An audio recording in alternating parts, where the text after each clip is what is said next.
yang mengurus negeri tersebut zalim kepada rakyatnya, maka penduduk negeri itu berdoa kepada Allah Subhanahu wa taala, dan doa orang-orang yang dizalimi mustajab. Allah Subhanahu wa taala berfirman menjanjikan kegagalan kepada satu negeri yang penduduk negeri itu berpecah belah.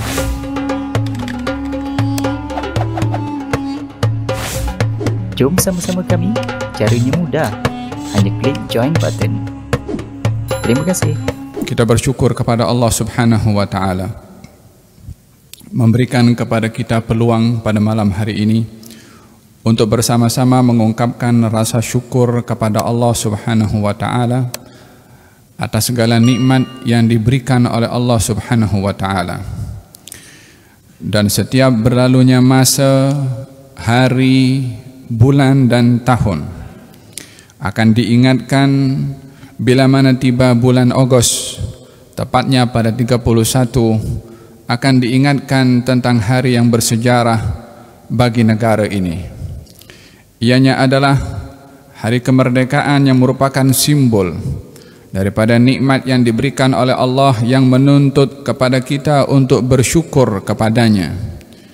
Karena tiadalah mana-mana negeri atau mana-mana negara akan mendapatkan kebebasan, kedamaian dan juga ketentraman, melainkan ianya akan diberikan oleh yang maha menciptakan segala-galanya.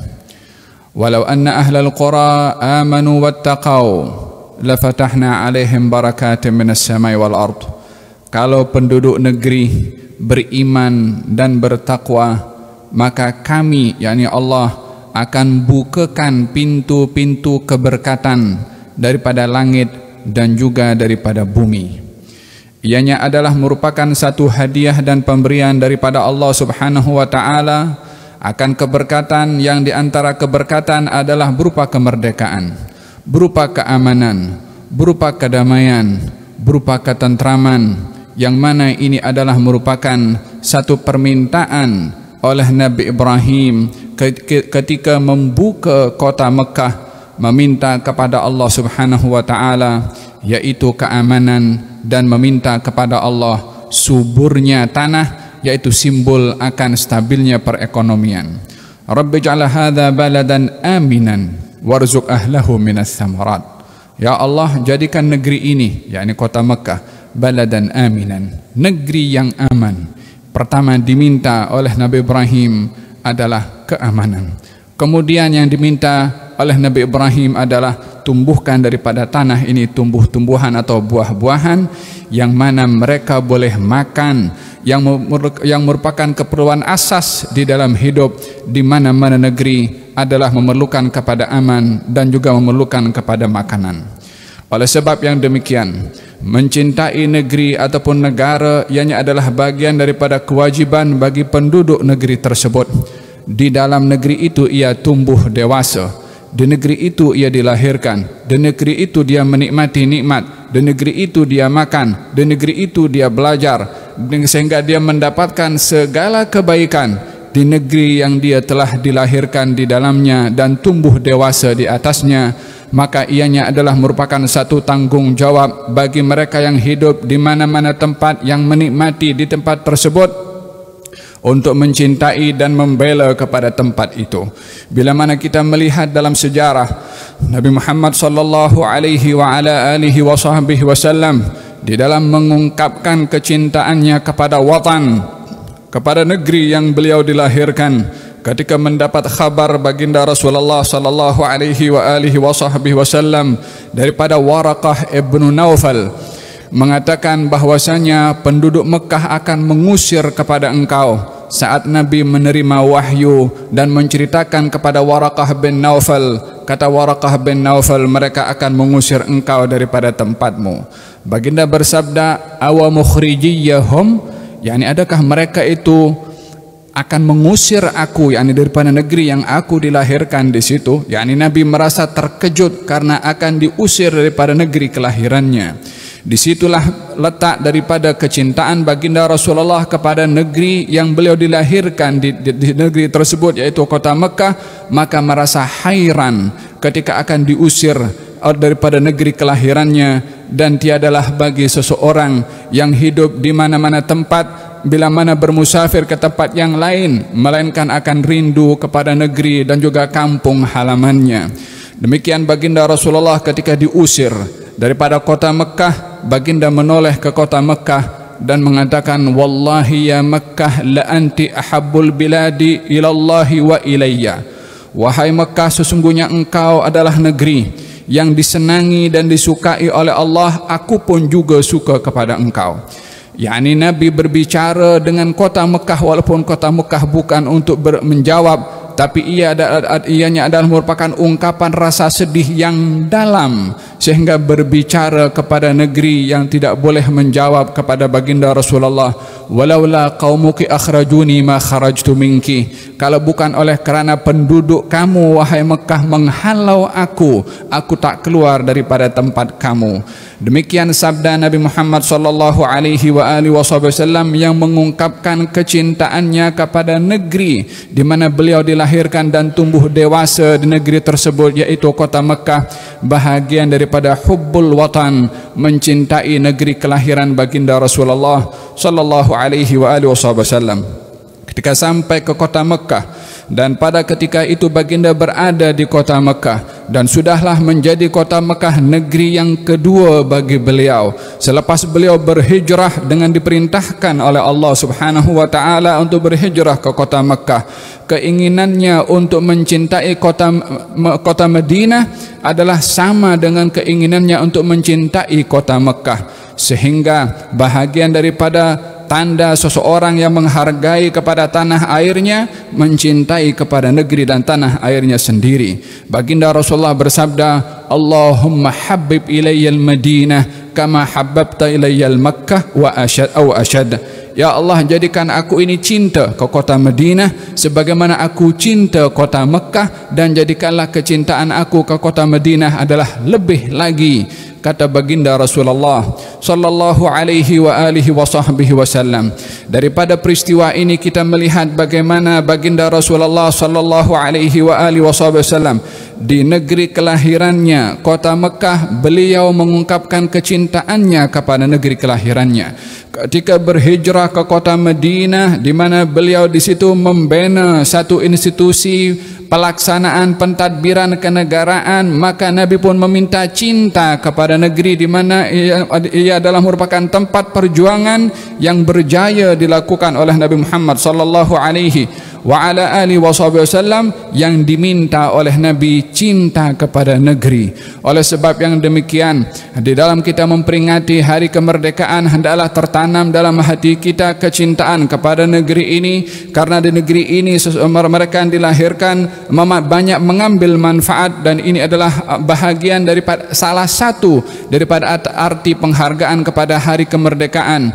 Ianya adalah merupakan satu juga amanah dari Allah Subhanahu wa taala, dengan apa yang diberikan oleh Allah daripada keamanan, ketentraman dan juga kedamaian untuk dijaga oleh generasi sekarang sebagai tanda penghargaan kepada perjuangan ke atas generasi yang terdahulu. Tidaklah berubah generasi demi generasi, melainkan generasi yang akan datang yang setelahnya mengambil ibrah daripada generasi sebelumnya. Karena di dalam Al-Quranul Karim Allah berfirman, awalam yahdi lahum kam ahlakna min qablihim. Tidakkah mereka itu mengetahui dan melihat berapa banyak negeri-negeri yang dahulu kami binasakan, yakni digantikan oleh orang lain, supaya generasi yang hidup setelah generasi sebelumnya mengambil ibrah daripada generasi sebelumnya, agar supaya tidak berlaku apa yang berlaku daripada kegagalan daripada umat-umat yang terdahulu untuk tidak diulang oleh umat yang berikutnya. Demikian daripada arti kemerdekaan, hendaklah kita mengambil ibrah daripada apa yang sudah berlaku sebelum ini, daripada perjuangan demi perjuangan dan juga keamanan yang sudah diberikan oleh Allah Subhanahu wa taala. Hendaklah kita tidak merosakkannya, hendaklah kita tidak mengabaikannya, hendaklah kita menampilkan rasa syukur kepada Allah Subhanahu wa taala. Di dalam Al-Qur'anul Karim, Allah Subhanahu wa taala pernah memberikan nikmat kepada satu negeri. Nikmatnya nikmat aman, nikmatnya tentram, nikmatnya ekonominya subur, dan juga rakyatnya adalah maju dan juga hidup dalam keadaan kemewahan. Namun penduduk negeri itu kufur kepada nikmat aman, kufur kepada nikmat nyaman, kufur kepada nikmat baiknya ekonomi dan juga kesejahteraan rakyatnya, maka diambil kedua-dua nikmat itu oleh Allah Subhanahu wa taala, sehingga penduduk negeri itu yang awalnya hidupnya dalam keadaan aman menjadi kacau, yang hidupnya dalam keadaan mampu menjadi lapar. Demikian Allah ungkapkan di dalam Al-Qur'anul Karim, daraballahu mathalan qaryatan kanat aminatan mutmainnatan ya'tiha rizquha ragadan. Terimalah atau ceritakanlah tentang satu qaryah yang kami berikan keamanan, juga ketentraman, dan rezekinya datang dengan begitu melimpah ruah. Fakafarat bi'an'umillah. Penduduk negeri itu kufur dengan nikmat Allah Subhanahu wa taala. Diberikan nikmat aman, diberikan nikmat kestabilan, diberikan nikmat ekonominya subur, namun kufur dengan nikmat Allah Subhanahu wa taala. Fa'adahkumullahu libasal khaufi wal ju'.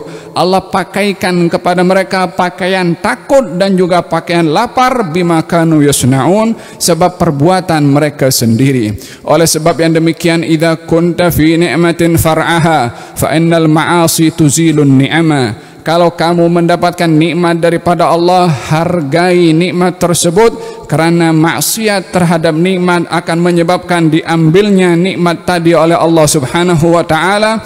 Oleh sebab yang demikian, baginda Rasulullah sallallahu alaihi wa ala alihi wasallam bersabda tentang nikmat aman dalam hadis, man asbaha aminan fi sarbihi mu'afan fi jasadihi wajada quta yaumihi faqad hizat lahu dunya bihadafiriha. Barang siapa yang pada hari itu aman di rumahnya, sehat tubuh badannya, mendapatkan makan pada hari itu, maka dia sudah mendapatkan nikmat dunia dan seisinya. Demikian nikmat yang diberikan oleh Allah Subhanahu wa taala. Bila mana ketakwaan dan juga keimanan menjadi asbab keberkatan yang diberikan oleh Allah kepada satu negeri, kekufuran dan juga maksiat menjadi asbab nikmat di negeri itu akan diambil balik oleh Allah Subhanahu wa taala.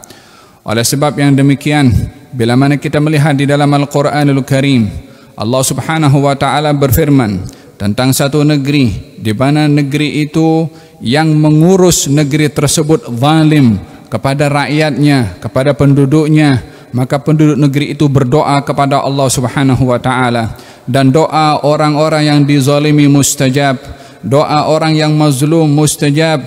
Mereka yang berada di Mekah di bawah penguasaan orang-orang Quraisy yang menindas kepada orang-orang yang lemah, mereka orang-orang yang lemah berdoa kepada Allah Subhanahu wa taala, Rabbana akhrijna min hadhil qaryati adh-dhalimi ahluha waj'al lana min ladunka waliyan waj'al lana min ladunka nasira. Wahai Tuhan kami, keluarkanlah kami daripada negeri ini yang zalim penduduknya, yakni orang-orang yang menguruskan, orang-orang yang mentadbir daripada kalangan orang-orang Quraisy yang menindas kepada orang-orang yang lemah, zalim kepada rakyatnya, zalim kepada penduduk negeri. Walaupun negerinya baik, negerinya adalah Mekah, namun bila mana yang menguruskan daripada musyrikin Quraisy waktu itu zalim kepada orang lain, yang penduduk negeri itu minta kepada Allah Subhanahu wa taala untuk keluar daripada negeri itu, ingin berhijrah. Akhrijna min hadhil qaryati, keluarkan kami daripada negeri ini. Kenapa nak keluar daripada negeri tersebut? Adh-dhalimi ahluha, orangnya yang ada di dalam zalim kepada orang lain. Waj'al lana min ladunka waliyan, jadikan untuk kami orang yang menolong kami, membantu. Waj'al lana min ladunka nasira, dan jadikan untuk kami orang-orang yang membantu kepada kami. Demikian suara orang-orang yang lemah. Oleh kerana doa daripada orang-orang yang lemah ini mustajab, akhirnya diberikan oleh Allah Subhanahu wa taala kabul kepada mereka. Mereka yang zalim telah dihalau daripada negeri Mekah pada ketika itu. Oleh sebab yang demikian, di antara kezaliman yang dilakukan oleh seseorang terhadap satu negeri bila mana menjadi sebab kegagalan terhadap negeri tersebut dengan perpecahan dan juga perselisihan.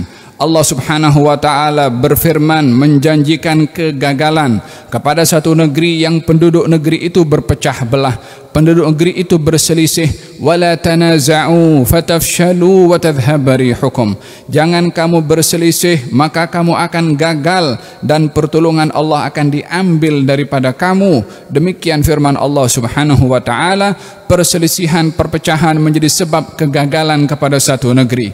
Oleh sebab yang demikian, langkah yang diambil oleh baginda Rasulullah sallallahu alaihi wasallam ketika menubuhkan kota Madinah Al-Munawwarah, yang pertama sekali adalah menjadikan hubungan manusia dengan Allah hablum minallah dengan membina masjid, dan juga hablum minan nas dijadikan ukhuwah antara kaum muhajirin dan ansar, bahkan antara Aus dan juga Khazraj yang pada ketika itu lebih daripada 100 tahun mereka berperang antara Aus dan Khazraj. Nabi mengambil langkah ketika berhijrah ke Madinah dan menubuhkan kota Madinah dengan mempersaudarakan antara dua kelompok yang 100 tahun, 1 abad berperang, disatukan oleh baginda Rasulullah dan dipersaudarakan, disatukan dan persaudarakan antara muhajirin dan juga kaum ansar.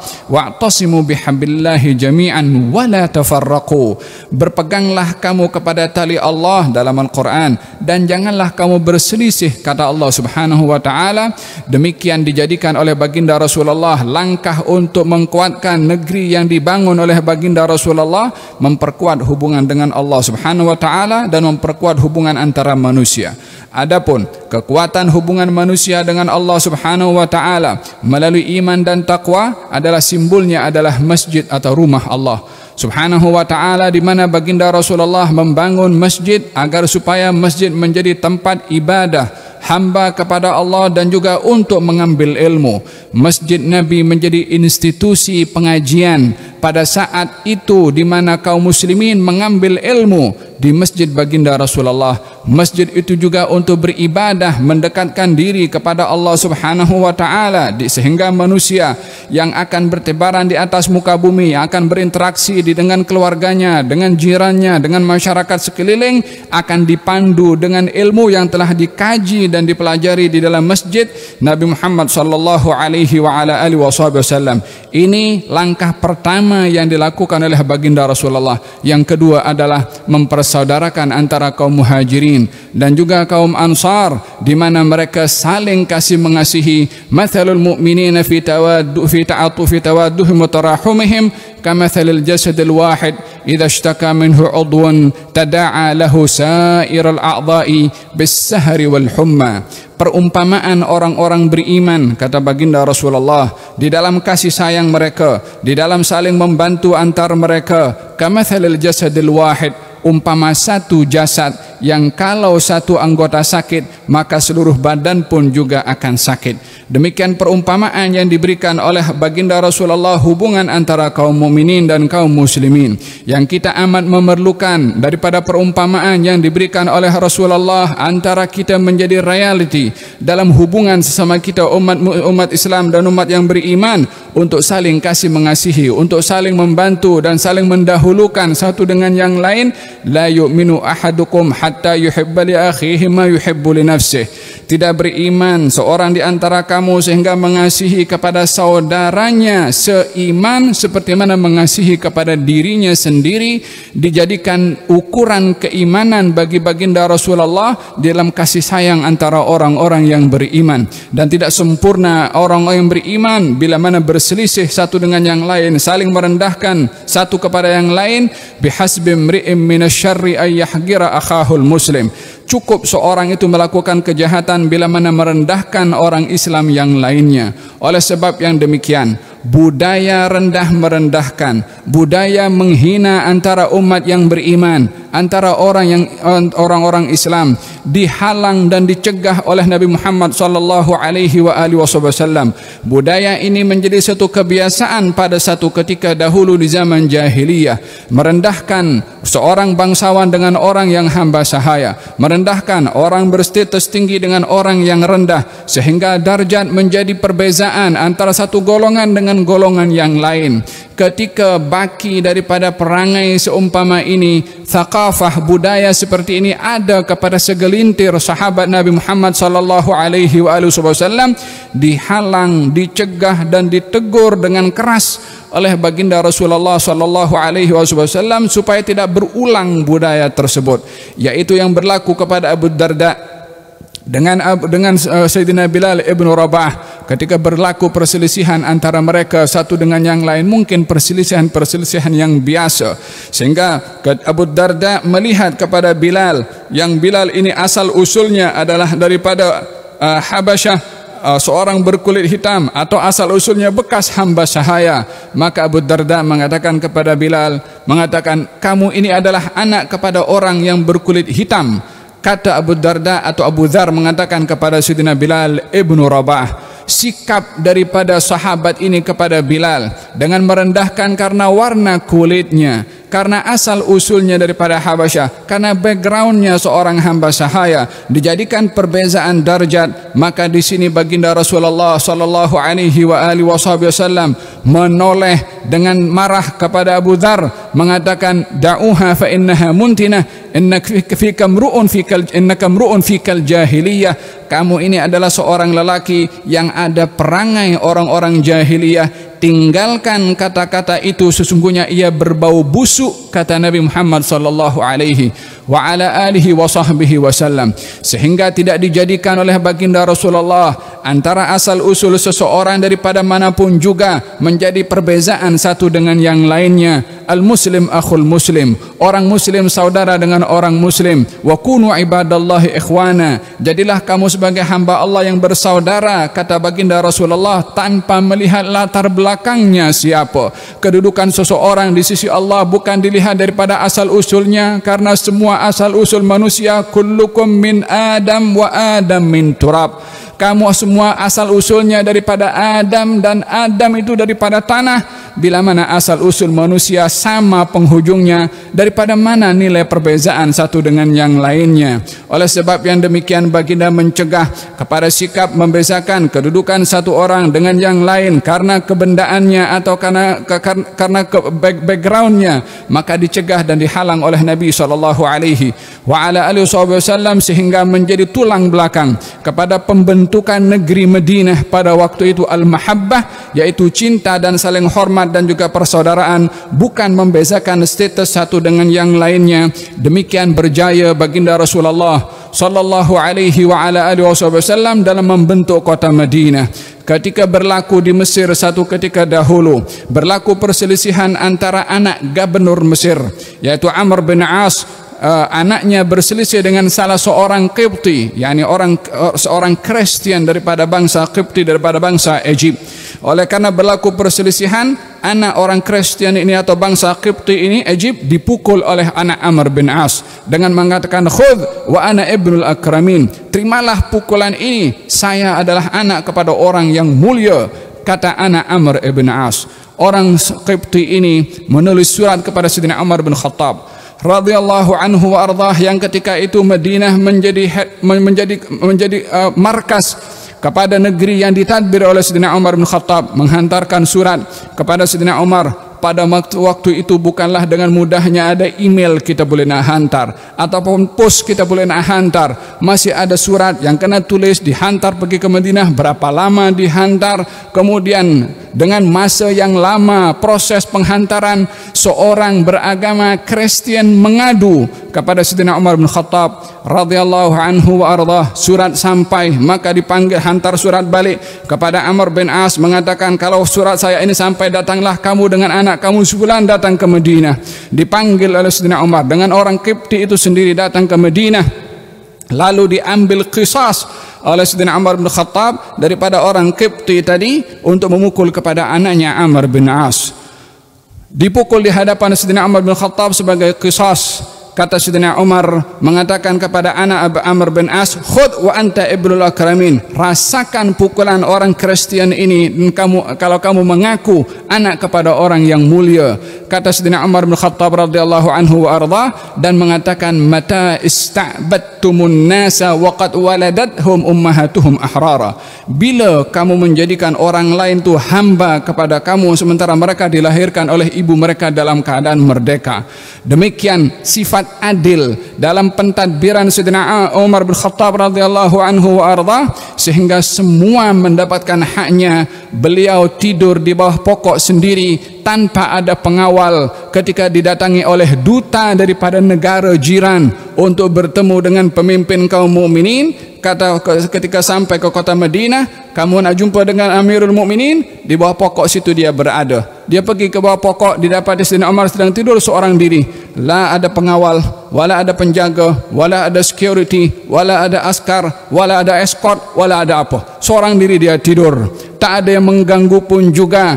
Kata duta daripada negara jiran mengatakan, hakamta wa adalta wa nimta ya Umar, kamu menghukum dengan adil dan kamu tidur dengan tenang wahai Umar. Yakni tak ada orang yang mengganggu kepadanya, karena di dalam mentadbir negaranya adalah untuk kepentingan semua dan bukan untuk kepentingan diri sendiri. Demikian kita memahami arti kemerdekaan. Bukanlah berpindah daripada satu penjajah kepada penjajah di dalam sendiri. Bukanlah kita berpindah daripada penjajah daripada luar, kita jajah diri kita sendiri. Dan bukanlah kemerdekaan itu diartikan hanya kita bebas merdeka sahaja tanpa memerdekakan minda kita, tanpa memerdekakan hati dan jiwa kita untuk tidak menjadi pengikut kepada sesiapapun juga di timur ataupun di barat kecuali Allah dan juga Rasulnya yang wajib untuk diikuti. Itulah hakikat kemerdekaan yang diperjuangkan oleh orang para ulama-ulama yang terdahulu, ingin mengajak manusia mengabdikan diri kepada Allah Subhanahu wa taala dan juga kepada Rasulnya demi mengharapkan keberkatan daripada Allah dan juga keberkatan dan juga rahmat daripada Allah Subhanahu wa taala.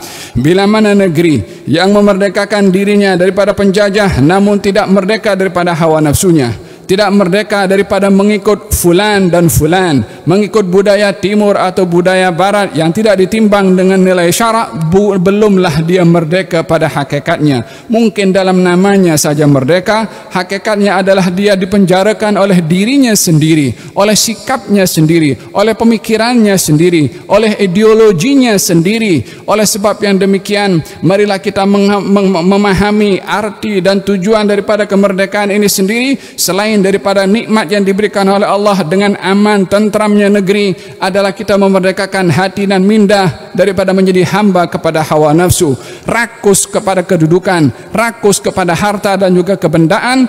Itulah yang perlu untuk kita capai daripada arti kemerdekaan, memerdekakan hati dan minda daripada menghambakan kepada sifat yang mazmumah yang dicela oleh Allah Subhanahu wa taala. Hadirin hadirat yang dirahmati oleh Allah Subhanahu wa taala, ingatlah bahwasanya kemerdekaan ini adalah merupakan satu amanah daripada Allah, yang kita berada pada generasi sekarang sebagai pemegang amanah kepada kemerdekaan tersebut. Bagaimana kita ini menyikapi kepada negeri yang telah diberikan nikmat oleh Allah Subhanahu wa taala kepada kita melalui negeri ini, maka disitulah akan diberikan oleh Allah Subhanahu wa taala balasan di dunia dan juga di akhirat. Allah berfirman dalam Al-Quranul Karim, alladzina immakkannahum fil ardi, mereka kalau diberikan kekuatan dan kekuasaan di atas muka bumi, aqamus shalah, mendirikan salat, bermakna taat kepada Allah ketika diberi nikmat, diberi merdeka, taat kepada Allah Subhanahu wa taala dan tidak salah guna kepada kedudukan dan juga nikmat serta kebendaan dan juga harta yang diberikan oleh Allah Subhanahu wa taala. Kita berdoa dan merayu kepada Allah pada hari kemerdekaan, apa yang menjadi masalah daripada wabak penyakit Covid ini mudah-mudahan diangkat oleh Allah Subhanahu wa taala. Antara umat Islamnya disatukan oleh Allah Subhanahu wa taala. antara umat manusianya ditingkatkan nilai persefahaman oleh Allah Subhanahu wa taala insyaallah. Dan kita merayu kepada Allah moga-moga negeri ini diberkati oleh Allah, penduduknya beriman dan juga bertakwa kepada Allah, sehingga menjadi sebab tambahan keberkatan yang diberikan oleh Allah, tambahan kenikmatan, keamanan yang senantiasa tercurah daripada Allah Subhanahu wa taala. Negeri ini banyak bernasib baik berbandingkan tempat-tempat yang lain, maka kita perlu mengungkapkan rasa syukur, dan majlis ini bahagian daripada ungkapan rasa syukur kepada Allah. Moga-moga Allah Subhanahu wa taala tambahkan nikmat dan golongkan kita dalam golongan orang-orang yang mensyukuri nikmat. Amin ya rabbal alamin. Moga-moga Allah ampunkan kita, rahmati kita, dan moga-moga Allah Subhanahu wa taala panjangkan umur kita, dan moga-moga Allah Subhanahu wa taala merahmati pendahulu kita yang berjuang untuk negara ini, diberikan oleh Allah Subhanahu wa taala maghfirah dan juga rahmah, diberikan balasan oleh Allah sebagaimana balasan orang-orang yang memperjuangkan negerinya dengan ikhlas kerana Allah Subhanahu wa taala. Dan moga-moga Allah menjadikan kita golongan daripada generasi yang menghargai akan nikmat ini dan ditunaikan rasa syukur kepada Allah Subhanahu wa taala. Moga-moga Allah Subhanahu wa taala pandang kita dengan pandangan ridha, pandangan hidayah, pandangan taufik, dan moga-moga Allah jauhkan kita dan negeri ini daripada segala bala, daripada segala musibah, daripada segala kejahatan, keburukan yang datang daripada dalam dan juga daripada luar. Amin ya rabbal alamin. Diberkati yang hadir dalam majlis ini, diberkati oleh Allah Subhanahu wa taala kepada semua yang hadir dan juga menyaksikan melalui live streaming, dan moga-moga Allah Subhanahu wa taala berkati pengurusan masjid, pengurusinya, imamnya, dan juga semua yang bertugas ahli jawatan kuasa. Mudah-mudahan Allah Subhanahu wa taala berikan kepada mereka sehat wal afiah, diberikan rahmat oleh Allah, diberikan kebahagiaan dunia dan juga di akhirat, diberikan barakah dalam rezeki mereka, keluarga mereka, ya arhamar rahimin. Wa sallallahu ala sayyidina Muhammadin wa ala alihi washabihi wasallam. Alhamdulillahi rabbil alamin. Dalam keadaan rasa bersalah, dia duk fikir Nabi di sana ni teringat dekat dia ni. Makan tak kenyang, tidur tak lena, mandi tak basah. Lagu ni basah ni lah. Tak tahu duduk ni. Nabi balik pun dia takut, Nabi tak balik pun dia takut. Dia tak? Balik segi nak jawab apa? Tapi lagi tak balik lagi tu susah hati. Jadi lagu tu.